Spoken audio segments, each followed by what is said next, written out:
Hello everyone, welcome back to my channel. আশা করি তোমরা ভীষণ ভালো আছো। তো এখন বাজে সকাল 8:30। একদমই সুন্দরভাবে সেজে গুজে রেডি হয়ে স্নান করে বেরিয়ে পড়েছি মন্দিরে রওনা দিতে। তো মন্দিরে চলে এলাম। আজকে চণ্ডীবাড়ি বিপত্তারিণী ব্রত করতে এসেছি, আর ব্রত পালন করা আমার হয়ে গেছে। এখনও সারাদিনের যে নিয়মকানুনটা বাকি আছে, কিন্তু আমার অঞ্জলি দেওয়াটা হয়ে গেছে। মন্দিরে প্রচুর মানুষের ভিড় দেখে বুঝতে পারছো আজকে কেমন টাইপের লাইন আর ভিড় হয়েছে।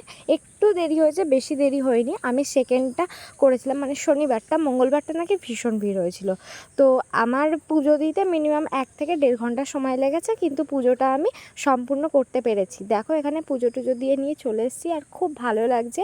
আর এখানে অসংখ্য মানুষ সেম কারণেই এসছে।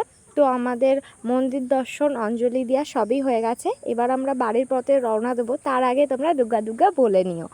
তো চলো, এখানে সুন্দরভাবে যে অঞ্জলিটা হয়েছে সেটা তোমাদেরকে আরেকবার দেখিয়ে নিয়েছি। আমি যখন অঞ্জলি দিয়েছিলাম সেই সময় তো ভিডিও করা যাচ্ছিল না। এই যে আমাদের কালীমা প্রতিমা, তোমরা একটু প্রণাম করে দিও।